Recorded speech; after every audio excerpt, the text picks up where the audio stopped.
Baik, Assalamualaikum warahmatullahi wabarakatuh. Kami dari HCI kelas C, kelompok 4, akan mempresentasikan hasil progres kerja yang kami lakukan. Yang dimana kami membuat analisa kebutuhan user dalam sistem antrian pelayanan klinik hewan, sesuai dengan proyek yang kami lakukan. Baik, yang pertama, kita tinjau dari sektor permasalahannya. Oke, nah jadi dari yang kami lakukan tinjau ulang di lapangan, kami mendapatkan beberapa masalah yang dimana yaitu sistem antrian yang belum jelas dan juga kesehatan hewan ini perlu di masyarakat karena jika hewan sakit itu merupakan wabah baru bagi kesehatan manusia juga.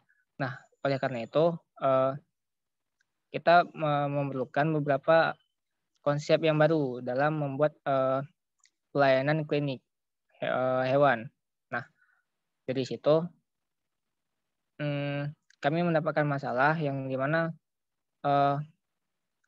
sebagian besar klinik hewan pada masa pandemi ini kurangnya konsistensi dalam jadwal buka atau tutup pada klinik tersebut. Nah, dari permasalahan itu kami mencoba menciptakan solusi yaitu membuat sebuah sistem antrian pada klinik hewan yang dapat memonitoring antrian dan juga estimasi waktu agar para customer atau pelanggan yang ingin mendapatkan pelayanan pada klinik tersebut dapat lebih mudah dan juga memudahkan sistem administrasi serta mencatat histori dari pelayanan yang dilakukan oleh klinik.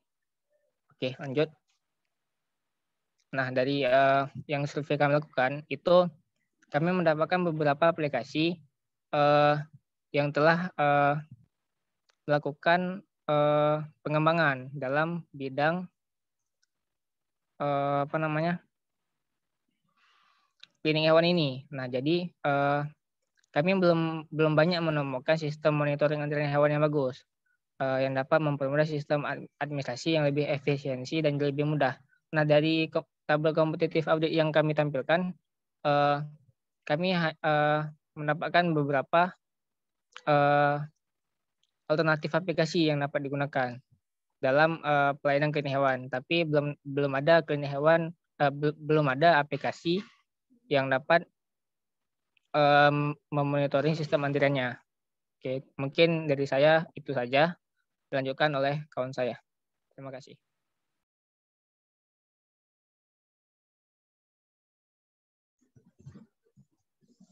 Oke, baik.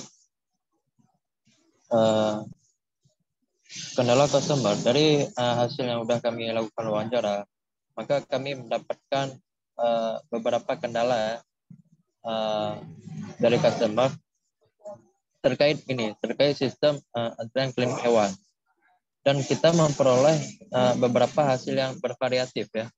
Yang pertama dari antrian itu sendiri, yang mana sistem antrian yang masih kurang efektif, dan juga para customer mereka nggak tahu nih antriannya panjang atau tidak. Kemudian begitu juga dari hal lainnya, contoh misalnya kabar. Nah, dari hasil yang kami dapat di sini kayak kabarnya masih kurang jelas, kemudian susah dikabari apabila kalau misalnya lagi sibuk. Kemudian begitu juga dari segi obatnya. Nah, salah satu yang kami dapat adalah menunggu stok obat tersedia 5-7 hari. Kemudian stok obatnya juga terbatas. Nah, mungkin untuk selanjutnya bisa dilanjutkan oleh teman saya ya. Baik. Selanjutnya adalah value proposition canvas. Ini berbentuk diagram ya, jadi di sebelah kiri kita dapat melihat itu ada value proposition yang berisi ada gain creator, habis itu ada product and service, dan ada pain reliever. Nah, produk atau service ini yaitu dari punya kami masing-masing, yaitu aplikasi antrian klinik hewan. Sedangkan gain creator-nya ini adalah untuk mempermudah harapan dari konsumennya. Nah, kalau dilihat di sebelah kanannya itu ada 3 sektor juga yang dinamakan dengan customer segment. Itu ada gains, pains, dan customer job. Nah, gains di sini customer-nya berharap itu slot obatnya diperbanyak dan metode pembayarannya ditambah. Ya, jadi kami melakukan suatu cara untuk metode pembayarannya ditambah, yaitu dengan cara menambahkan melalui cash, e-wallet, ataupun transfer melalui mobile banking. Nah, terus di bawahnya sini, di bagian customer segment, apabila kita lihat, itu ada pains. Ada beberapa. Pains ini adalah kendala dari customer-nya sendiri. Itu dituliskan di sini. Nah, bagaimana cara kami mengatasi ini? Itu ada di bagian value proposition, yaitu di pain reliever-nya. Di sini sudah dituliskan beberapa cara, yaitu salah satunya apabila stok pembayarannya tidak disediakan, maka pain reliever-nya ialah diberikan stok pembayaran untuk setiap transaksinya. Salah satunya seperti itu.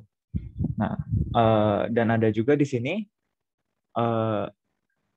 pembayarannya kurang transparan misalnya.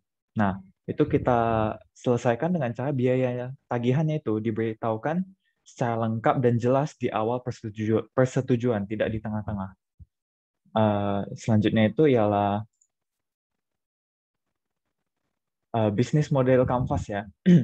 Di sini ada 9 blok. 9 blok.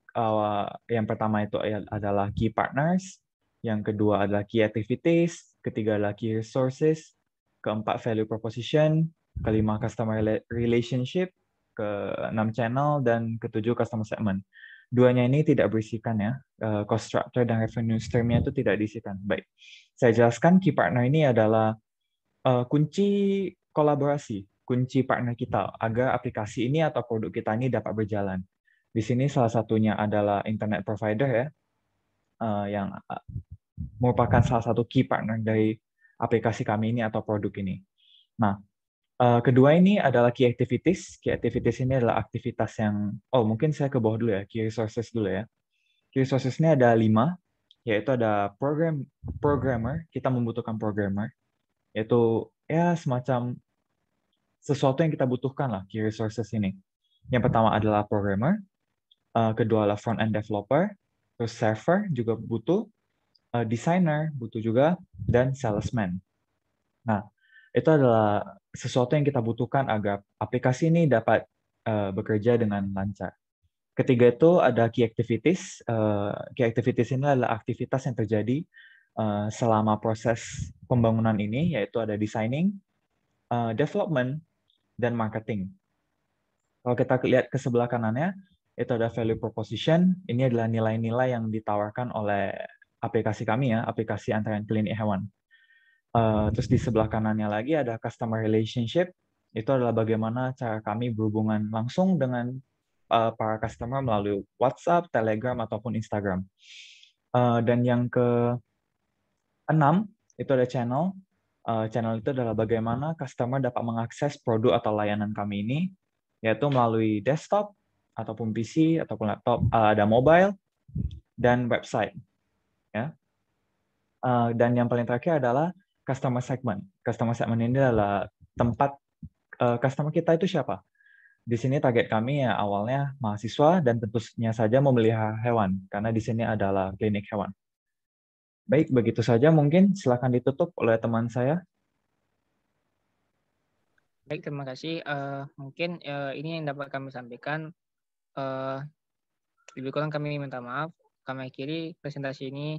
Terima kasih.